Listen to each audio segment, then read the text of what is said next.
Hello बच्चों, आइए हम प्रश्न देखते हैं। प्रश्न है हमारा, यदि हाइड्रा को 2 भागों में बांटा जाए तो। इसके लिए पहला विकल्प है हाइड्रा मर जाएगा, दूसरा है प्रत्येक खंड संपूर्ण हाइड्रा में बदल जाएगा, तीसरा है कुछ खंड पूर्ण रूप में विकसित होंगे, चौथा है हाइड्रा पुनः लैंगिक प्रजनन करने लगेगा। इसके लिए सबसे पहले हम देख लेते हैं हमारी मुख्य अवधारणा।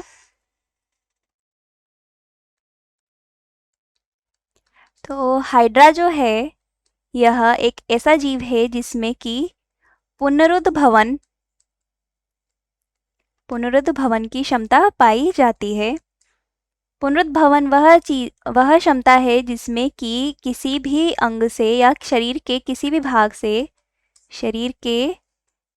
से यदि किसी शरीर के किसी भाग को हटाया, काटा या चीर दिया जाए तो नए जीव का निर्माण या नए भाग का निर्माण हो जाता है, या फिर इस नए भाग से ही एक नया जीव बन जाता है। तो हम देखते हैं, तो पुनरुद्भवन जो क्षमता है वह ऐसी क्षमता है जो किसी जीव में यदि उसे काटा जाए, चीरा जाए या उसे आघात पहुंचाया जाए तो उससे एक नए भाग द्वारा नया जीव का निर्माण कर सकता है।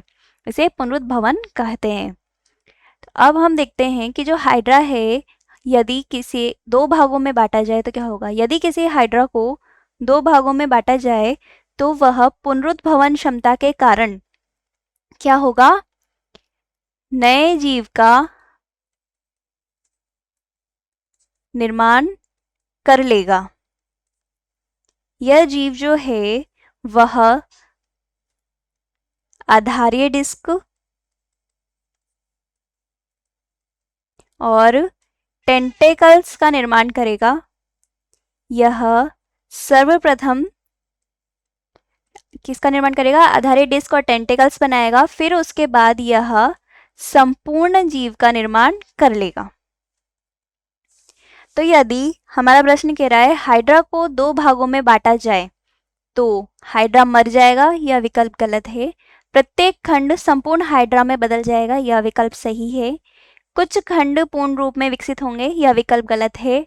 हाइड्रा पुनः लैंगिक प्रजनन करने लगेगा, यह विकल्प भी गलत है। तो हमारा जो उत्तर है वह है विकल्प बी, यानी कि हाइड्रा प्रत्येक खंड जो है संपूर्ण हाइड्रा में बदल जाएगा। आशा है आपको उत्तर समझ आ गया होगा। धन्यवाद।